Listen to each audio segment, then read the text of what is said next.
తమాషా ఏంటంటే నేను ఏం రాస్తానో అది నాకే జరుగుతుంది. అది అదొక విచిత్రం. అంటే సెటైర్ అనేది ఎక్కడో ఉండదు స్వామి, నీ చుట్టూరే ఉంటుంది, నువ్వు జస్ట్ దాన్ని రికార్డ్ చేయి అంటాడు. ఆర్ట్ బక్వాల్డ్ అనే ఒక రైటర్, హిందూలో చాలా కాలం రాసేవాడు ఆయన. నేను ఒక సెటైర్ రాశాను, మన కరుణ చెప్పినట్టు ఒక సెటైర్ రాశాను. అదేంటంటే ఇట్లాగే 2 హాల్స్ ఉంటాయి, పైన ఒకటి కింద ఒకటి. పైన హాల్లో కవిత్వం సమావేశం జరుగుతూ ఉంటుంది, కింద హాల్లో కథ సమావేశం జరుగుతూ ఉంటుంది. ఈ గెస్టులుగా వెళ్ళాల్సిన వాళ్ళు కన్ఫ్యూజ్ అయిపోయి కథలకు పోయేవాళ్ళు కవిత్వానికి, కవిత్వానికి పోయేవాళ్ళు కథలకి వెళ్ళిపోయి సభను బ్రహ్మాండంగా రక్తిగట్టించేసి వచ్చేశారు. అంటే కథల గురించి మాట్లాడేవాడు కవిత్వం గురించి మాట్లాడి కవిత్వం గురించి.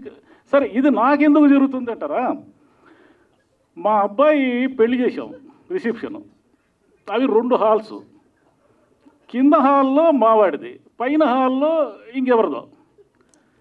మాకొచ్చిన గెస్టులు అటు వెళ్ళిపోయారు, అటు రావాల్సిన వాళ్ళు ఇటు వచ్చారు. సరే, వాళ్ళు ఎవరో తెలియదు, మనం వచ్చిన వాళ్ళు ఇన్వైట్ చేయాలి కదా. సరే, అది అక్కడి వరకు ఓకే. దీంట్లో కొసమెరిపోయిందంటే నా చిన్ననాటి స్నేహితుడు గౌస్ అని, అంటే మేమిద్దరం కలిసి చాలా ఏళ్ళు చదువుకున్నాం. వాడు ఏం చేశాడంటే పైకి పోయి వాళ్ళకి గిఫ్ట్ ఇచ్చేసి వచ్చాడు. నేను ఒరే మా అబ్బాయిని నువ్వు గుర్తుపట్టలేదంటే ఓకే, నేను అర్థం చేసుకోగలను. నేను చిన్నప్పటి నుంచి నువ్వు నన్ను చూసావు కదరా, నన్ను ఎందుకు గుర్తుపట్టలేదు? పెళ్లి కొడుకు తండ్రి వాడు ఎవడో ఉంటే వానికి ఎట్లా నాకు గిఫ్ట్ ఇచ్చేసి వచ్చినావు? అది ఏదో కన్ఫ్యూజన్ అంటున్నాడు. ఆ ఫోటో కూడా అందరికి పెడితే విపరీతంగా సంతోషించారు. అదేనా?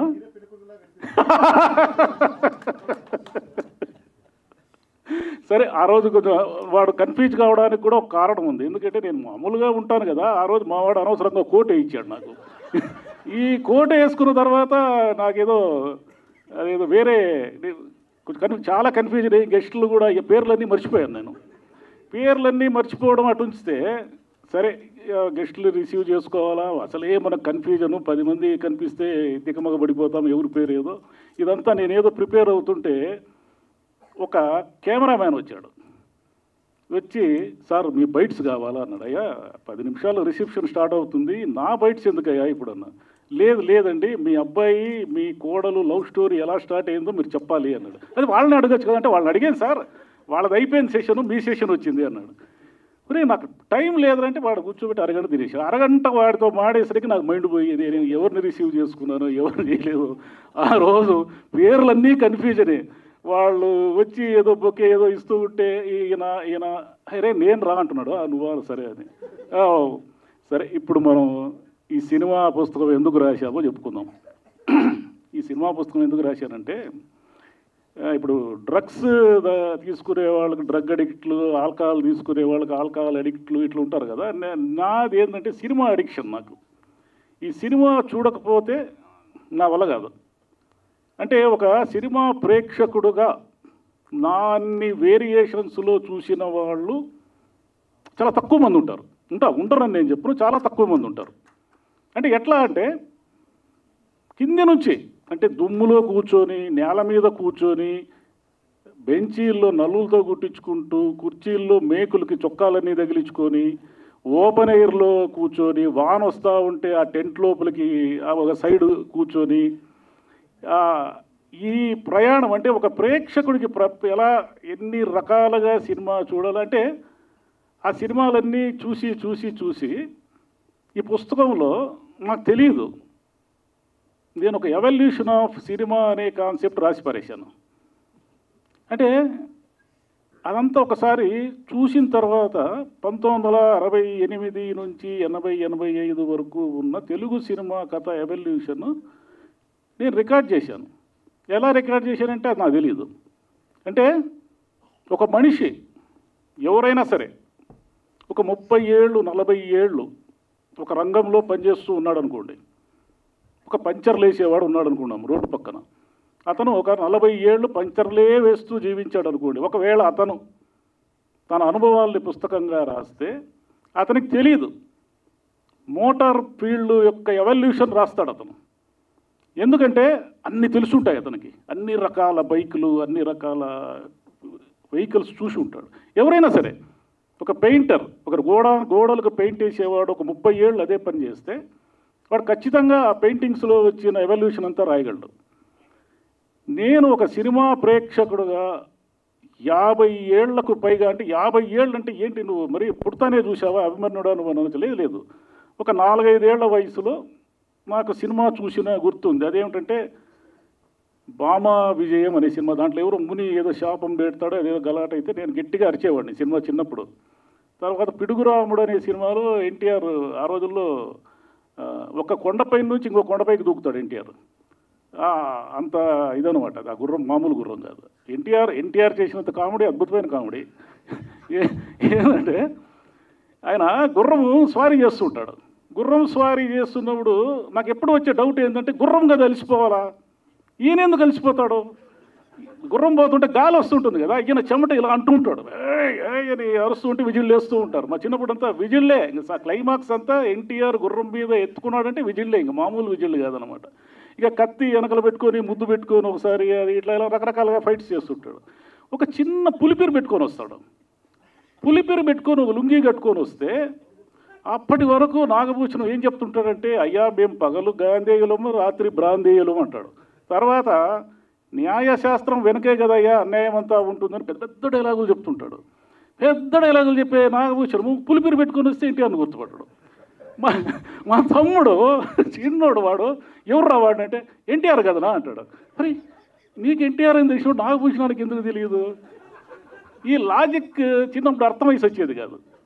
ఇంకోటి, నా సినిమాల్లో కింది నుంచి అట్లా పైకి ఎగురుతారు, అది ఏదో ట్రిక్ షాట్. అది ట్రిక్ షాట్ అని మాకేం తెలుసు. మనం మా డ్రిల్ అయ్యారిని అడిగినా ఒకసారి, సార్ అట్లా ఎట్లా ఎగురుతారు సార్ కింది నుంచి ఒక మేడపైకి వెనక్కి అంటే, బెత్తం తీసుకొని 2 ఉతికాడు. ఆయన పేరు శివయ్య. సినిమాలు చూడొద్దంటే గాడిద, ఎప్పుడు సినిమాలు చూసుకుంటూ తిరుగుతూ ఉంటావు. నిజం. ఈ విషయం ఏంటంటే, నేను మధ్యాహ్నం హిందీ సినిమాలు చూసిందంతా ఆయన క్లాస్ ఎగ్గొట్టే. ఆయన తెలియదు అది. ఎందుకంటే డ్రిల్ 3 గంటలకు స్టార్ట్ అవుతుంది. మేము 3 గంటలకి ప్యాలెస్ అనే రాయదుర్గంలో ప్యాలెస్ అనే ఒక థియేటర్కి పరిగెత్తాం అనమాట. పరిగెత్తేసరికి ఒక 15 నిమిషాలు 3:30కి హిందీ సినిమా స్టార్ట్ అయిపోయి ఉంటుంది. మాకు ఏమీ రాదు, అక్షరం రాదు హిందీ మాకు. కానీ బొమ్మలు కనపడతాయి కదా. ఆ గేట్ కీపర్ ఉంటే వానికి ఒక పావలా పెడతాము. గేట్ కీపర్ లేకపోతే ఆ పావలా మాకే మిగులుతుంది. మధ్యలో వీళ్ళు వస్తూ ఉంటారు. అంటే ఒక సినిమాని ఎన్ని కష్టాల మధ్య చూడాలో అన్ని కష్టాల మధ్య చూసాం. ఒక్క ఇంట్లో గట్టిగా అంటే శుక్రవారం సినిమా లేదా శనివారం రాత్రిలో లేదా ఆదివారం ఫస్ట్ షోకు సినిమాకు పోవాలనుకోండి, సోమవారం నుంచి సోపేసి రకరకాలుగా వాళ్ళని కాకబడితే శనివారం ఆదివారం నాటికి ₹1 బిళ్ళ వచ్చేది మన చేతిలోకి. ₹1 బిళ్ళతో అక్కడ పోవాలా. అక్కడ పోవాలంటే ఎన్ని సమస్యలు అంటే, అది ఫ్రెండ్స్ని చూపించాలి. మళ్ళీ ఒకడే పోతానంటే ఒప్పుకోరు. గ్రూప్గా పోయేది వాళ్ళ ఫ్రెండ్స్ అనే సాక్ష్యం చూపించిన తర్వాత మేమందరం కలిసి పోయేటప్పుడు విపరీతమైన కుక్కలు ఎంటపడతాయి. ఈ కుక్కలు ఎంటపడిన కుక్కల్ని తప్పించుకుంటూ థియేటర్ లేకపోతే ఆ థియేటర్లో బుకింగ్ ఉంటుంది, ఎవరి వల్ల కాదు దాని లోపల పోతే బయటికి రాలేరు. ఇంకా అటువంటి ఇరకాటమైన బుకింగ్లు లేకపోయి ఎవడో ఒక టికెట్లు తెచ్చేవాడు. టికెట్లు తెచ్చిన తర్వాత ఆ థియేటర్లోకి పోతే ఒక రకమైన వాసన, సిగరెట్లు బీడీలు తాగుతానే ఉంటారు. సిగరెట్లు బీడీలు తాగడము, తర్వాత నేలలో కూర్చుంటే మాత్రం మన మీదే మూసేస్తూ ఉంటారు, మన చెవుల్లోకి యాస్ట్రే లాగా పెడుతూ ఉంటారు, ఏమైనా చేస్తారు. ఇన్ని చేసి ఆ సినిమా చూస్తూ ఉన్నప్పుడు మధ్యలో బాగా మనకు చాలా ఎమోషనల్ సీన్ వస్తూ ఉందనుకోండి. ఎమోషనల్ సీన్ వచ్చినప్పుడు అయ్యో ఇది అనుకుంటున్నప్పుడు ఆ మొత్తం ఏ ఫీలింగు లేకుండా చేయడానికి కొంతమంది ఉంటారు. వాళ్ళు ఎవరంటే ఆ మధ్యలో అమ్ముకునేవాళ్ళు.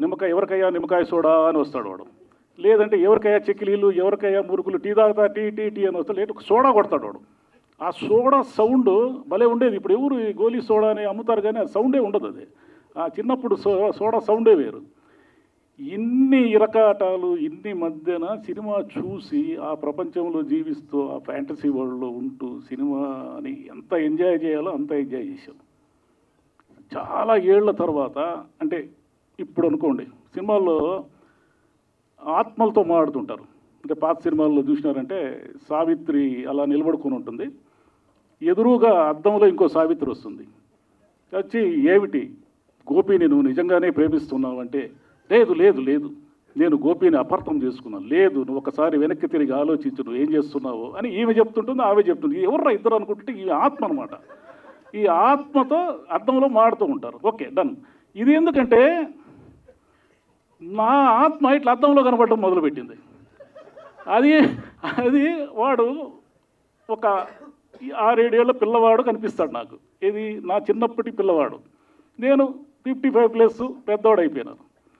నేనేమంటానంటే వాడితో, రే మన దీవార్లో అడుగుతాడు అమితాబ్ బచ్చన్, మేరే పాస్ గాడి బంగ్లా హై, సబ్ కుచ్ హై, క్యా హై తేరే పాస్ అంటాడు. వాడు మేరే పాస్ మా హై అంటాడు సింపుల్గా, శశి కపూర్. అట్లా వీడిని నేను అడుగుతాను, ఏముందిరా నీ దగ్గర?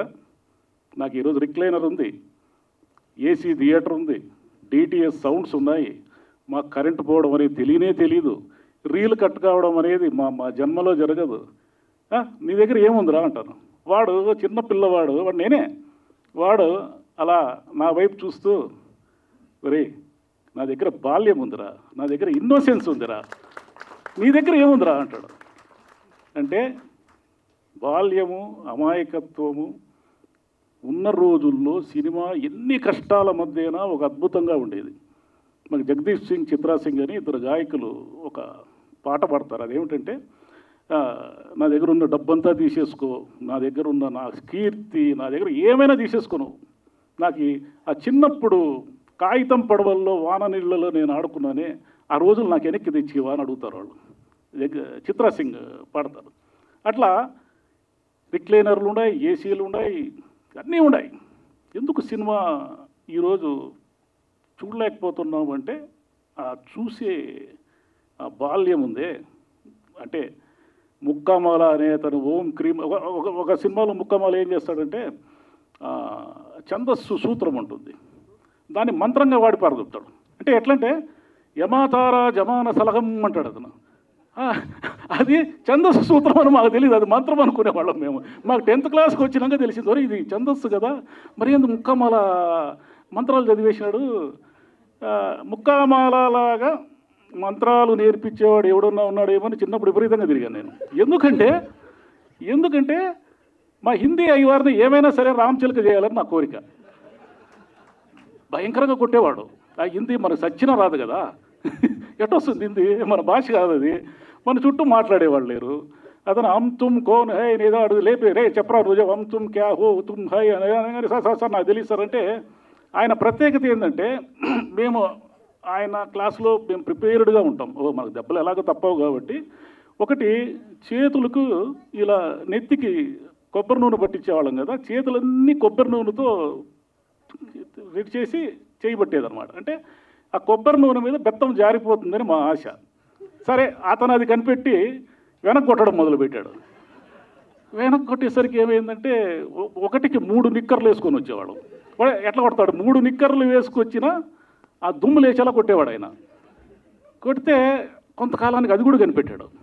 ఓహో ఇదే మీ టెక్నిక్ అని. అతను ఏం చేశాడంటే, వేళ్ళు ఇలా పెట్టి వేళ్ళ కనుపుల మీద కొట్టేవాడు. ఇంక దీనికి ఛాన్సే లేదు తప్పించుకునేదానికి. ఇక్కడ బండి అంటే మామూలుగా ఉండదు స్కేల్తో దెబ్బలు.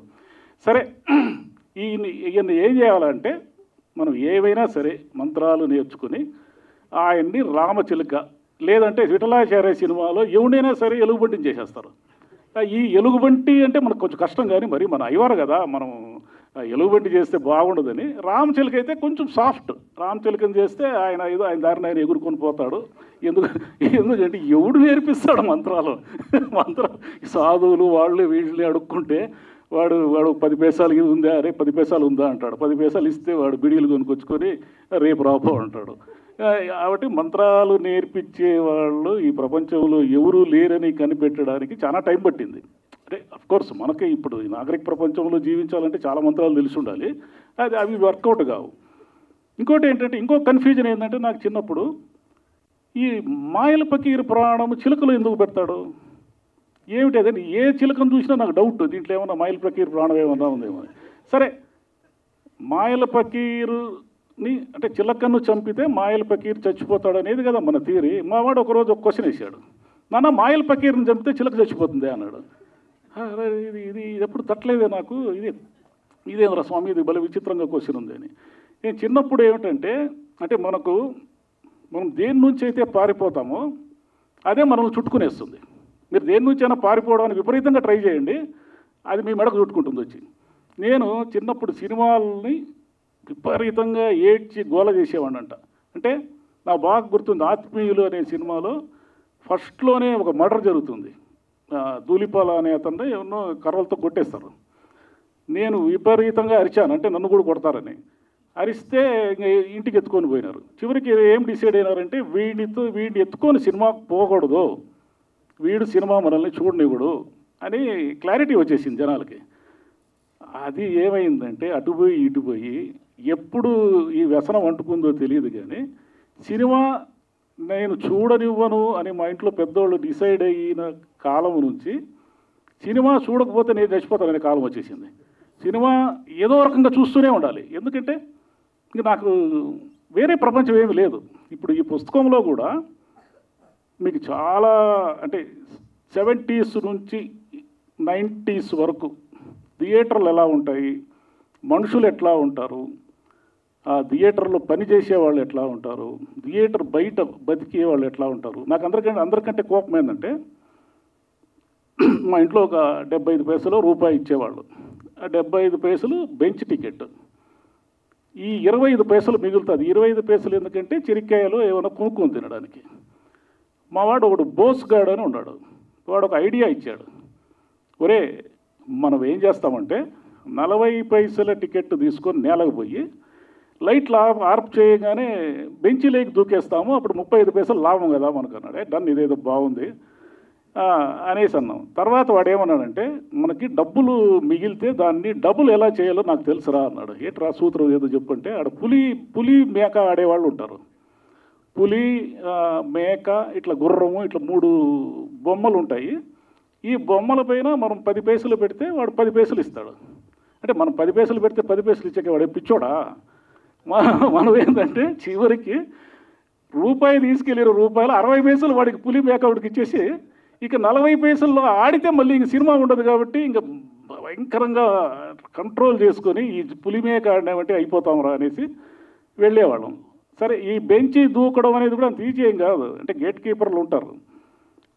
బెంచి దూకినప్పుడు ఎప్పుడు దొరకలేదు, కానీ నేల నుంచి బెంచి దూకకుండా చాలా పద్ధతిగా ఉండి బెంచి టికెట్ కొనుక్కొని పోయినప్పుడు ఒకడు కాశీం అనే ఒకడు ఉన్నాడు, రాశాను కూడా దాంట్లో. వాడు ఏం చేశాడంటే, వాడి పని అదే, నేల నుంచి లైట్లు ఆర్ప్ చేస్తేనే బెంచ్లోకి దూకుతాడు వాడు. వాడు దూకంగానే వాడు గేట్ కీపర్ వచ్చి పట్టుకుంటాడు.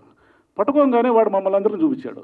చూపించి, అన్నా నేను మాత్రమే కాదన్నో వీళ్ళందరూ కూడా అదే అన్నాడు. వాడు కర్ణాటకలో పచ్చిపూతులు తిడతారు కన్నడలో వాళ్ళు. దొంగనా కొడుకులారా, ఇది మీ నాయన గంట అనుకుంటారా మీరు, పదండి సార్ అన్నా లేదన్నా మేము బెంచ్ టికెట్ ఆ రోజుల్లో టికెట్ చించి ఇచ్చే పద్ధతి లేదు. అంటే ఒక టికెట్ రీసైకిలింగ్, ఒక 1000 టికెట్లైనా రీసైకిల్ చేస్తారు. థియేటర్ నిండిపోయి కిటికీలు పగలగొట్టుకొని జనం వచ్చినా సరే టికెట్లు ఇస్తూనే ఉంటారు. ఇంకా లాస్ట్కి లోపల ఉండేవాళ్ళు గట్టిగా అరిచి కేకలు పెడితే తప్ప టికెట్లు ఇవ్వడం ఆపరు. ఈ కాశీం అనేవాడి వల్ల మేము బెంచ్ టికెట్, అంటే న్యాయంగా బతికినప్పుడు శిక్ష పడుతుంది, అన్యాయంగా బతికినప్పుడు బాగుంటాము. ఇది ఏందో జీవితంలో ఇది చాలా పెద్ద సూత్రం. ఇది నేను చాలా చాలా చాలా జర్నలిజంలో 30 ఏళ్ళకు పైగా పనిచేసిన తర్వాత నాకు అర్థమైంది ఏంటంటే, న్యాయంగా బతికితే గ్యారంటీగా శిక్ష పడుతుంది, అన్యాయంగా బతికిన వాళ్ళు పవర్ఫుల్గా ఉంటారు. ఎందుకు పవర్ఫుల్గా ఉంటారంటే, నేను చాలామంది పొలిటీషియన్స్ చూశాను. పొలిటీషియన్స్ ఒకడైతే మర్డర్ చేసేవాడు కూడా ఇంత పెద్ద విభూతి పెట్టుకొని ఉంటాడు. అది బాగా తెలుసు నాకు. పెద్ద విభూతి బొట్టు పెట్టుకొని ఎప్పుడు గుళ్ళు గోపురాలే తిరుగుతూ ఉంటాడు. కానీ వాడు హంతకుడు. వాడు మరి హంతకుడిని అంత కరుణించే దేవుడు ఎలా అవుతాడు అనేది ఒక క్వశ్చన్. అది అని నేను చిన్నప్పటి నుంచి ఈ లాజిక్లన్నీ వర్కౌట్ చేసి ఏమైందంటే, ఈ పుస్తకం రాయడానికి నాకు ఏమిటంటే, నాకు ఏమిటి అర్హత అని ఎవరైనా అడగచ్చు. అయ్యా నువ్వు ఒక 470 పేజీలు పుస్తకం రాశావు, ఇంకా విషయం ఏంటంటే ఇంకొక 400 పేజీలు మ్యాటర్ ఉంది, అదంతా తీసేసారు, నా వల్ల కాలే. ఎందుకంటే ఎక్కువ లావ్ అయితే దిండు కింద పెట్టుకొని నిద్రపోయిస్తారు, అంతే తప్ప ఎవరు చదవరు దాన్ని. అది ఆ దిండు సూత్రం తెలుసు నాకు, నేను చాలా పుస్తకాలు దిండు కింద పెట్టుకొని ఉంటాను. అందుకని ఇంక పేజీలు పెంచితే దిండుగా మారే ప్రమాదం ఉంది కాబట్టి ఎట్టి పరిస్థితుల్లో మన పుస్తకాన్ని దిండుగా మార్చకుండా ఉండడం కోసం పేజీలు తగ్గించాను. మరి అదంతా పనికొచ్చేదా పనికిరాదా అంటే అది నాకు తెలియదు, కానీ తీసేసా. చాలా మటుకు నాకే రిపిటేషన్లు అనిపించింది, నాకే బోర్ అనిపించింది. సరే, ఈ పుస్తకానికి రాయడానికి నాకు అర్హత ఏమి అనేది క్వశ్చన్ మార్క్ కదా. ఈ పుస్తకాన్ని రాయడానికి నాకు అర్హత ఏంటంటే, నేనేం సినిమా వాడి కాదు, ఏదో సినిమాలకు కొంత రచన ఇవన్నీ చేశాను, కానీ దాంట్లో ఏం పెద్దగా ఏళ్ల తరబడి జర్నీ చేసిన వాడు ఏం కాదు. చాలా సింపుల్ జర్నీ నేను అది. నేనేం సినిమా దర్శకుడు కాదు, సినిమా నటుడు కాదు, ఏమీ కాదు, కానీ నేనే సమస్తం. భగవద్గీతలో కృష్ణుడు అంటాడే నేనే సమస్తం అని.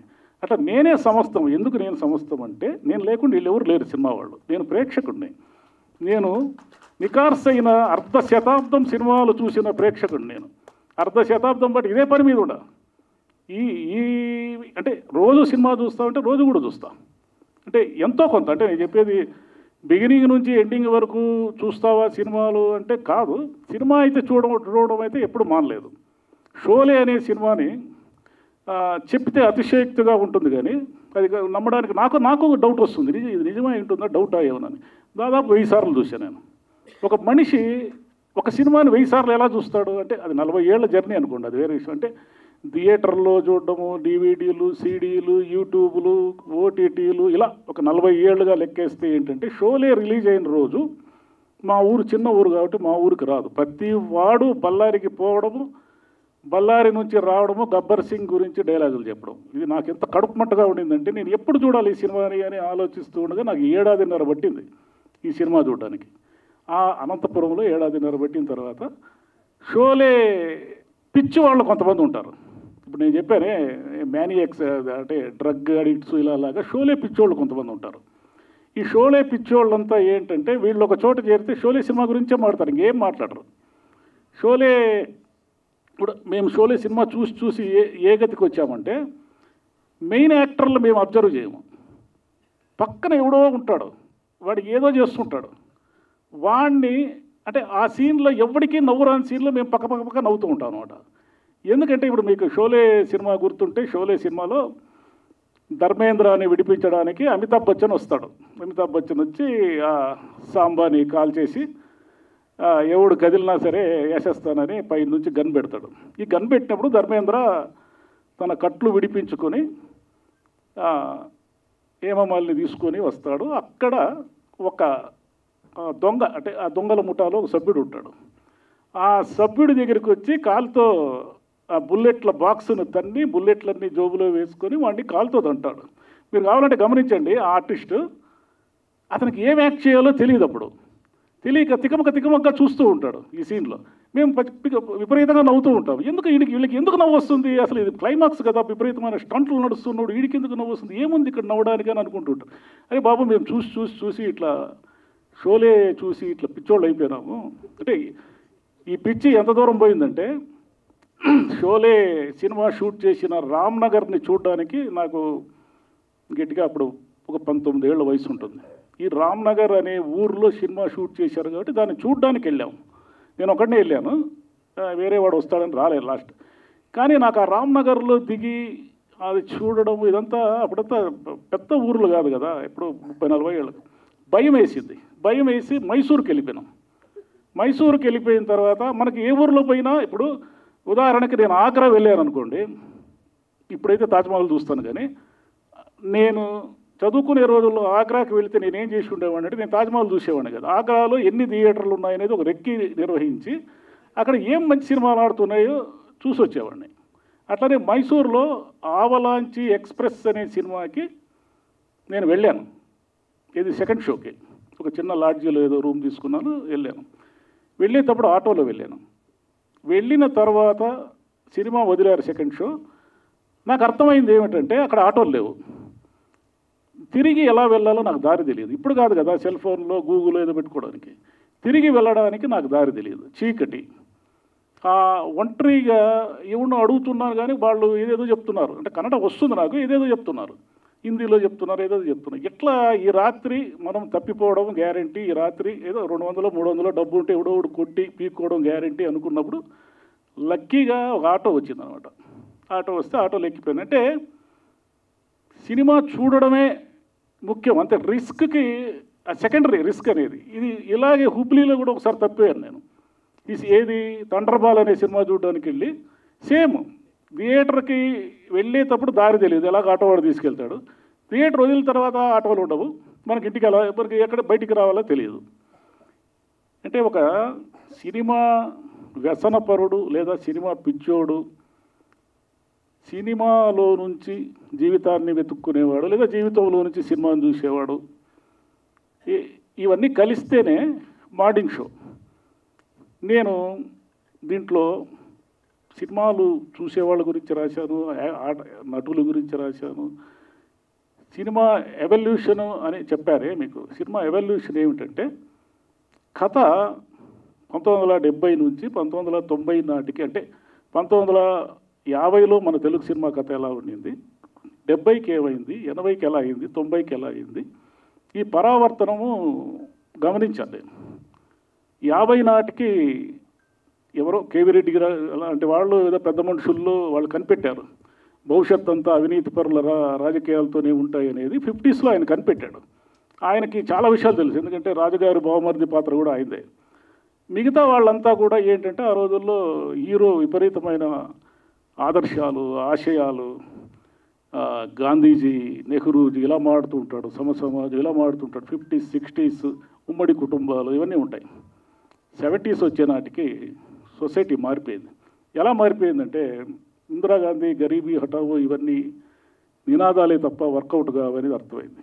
అర్థమైన తర్వాత బొంబాయిలో ఉన్న నూలు మిల్లులన్నీ మూసేయడం మొదలైంది. అంటే దానికి దీనికి లింక్ లేదు, కానీ బొంబాయిలో ఎప్పుడైతే రియల్ ఎస్టేట్ వాల్యూ పెరుగుతూ వచ్చిందో వేలాది మంది నూలు మిల్లు కార్మికులు ఆకలితో రోడ్డు మీద పడ్డారు. ఈ నూలు మిల్లు కార్మికులు ఎప్పుడైతే రోడ్డు మీద పడ్డారో అప్పటి వరకు అంతర్లీనంగా ఉన్నటువంటి మాఫియా డబుల్ త్రిబుల్ అయి కూర్చుంది. ఈ డబుల్ త్రిబుల్ అయినప్పుడు రకరకాల మాఫియా డాన్లు పుట్టారు. మీరు కావాలంటే గమనించండి, 1970 తర్వాత దీవార్, డాన్ ఇలా పరిణామక్రమం తీసుకుంటే ఆదర్శాలు, ఆశయాలు, కుటుంబాలు అని మాట్లాడే హీరో మెల్లిగా మాయమయ్యి, అంటే ఒక డాన్, ఒక మాఫియా డాన్ని అభిమానించే హీరోయిజం మొదలైంది. ఆ తర్వాత హీరోకి ఏ ఆశయాలు, ఆదర్శాలు ఏమీ లేకుండా వాడు ఏదో ఇడియట్టు, పోకరి, నేను నంబర్ 1 రోగ్ అంటాడు వాడు. నేను నంబర్ 1 రోగ్ అంటే వాడిని చాలా ఆరాధించే ఒక సొసైటీ. అంటే పుస్తకాలు కానీ సినిమాలు కానీ సమాజాన్ని తెలుసో తెలియకో రికార్డ్ చేస్తూ ఉంటాయి. మీరు ఒక 30 ఏళ్ల సినిమాలు చూస్తే మీకు చాలా క్లారిటీస్ వస్తాయి.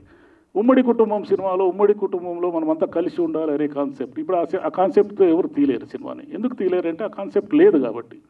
మహా అయితే పండగల పూట అందరూ కలుసుకోవాలి, అందరూ ఒకరి పట్ల ఒకరు ప్రేమగా ఉండాలి అనే కాన్సెప్ట్తో సినిమా తీయగలరు. కానీ ఒకే ఇంట్లో 4 అన్నదమ్ములు, 4 కోడళ్ళు కలిసి ఉండాలి అని ఎవరైనా సినిమా తీస్తే దాన్ని ఎవరు చూడరు, ఎందుకంటే అది మన జీవితంలోంచి వెళ్ళిపోయింది మనకు. అట్లనే మన జీవితంలో ఏముంది, ఏమి వెళ్ళిపోయింది కూడా సినిమాలే చెప్తాయి. ఈ పుస్తకంలో చాలా వ్యాసాల్లో నేను అదే రాశాను.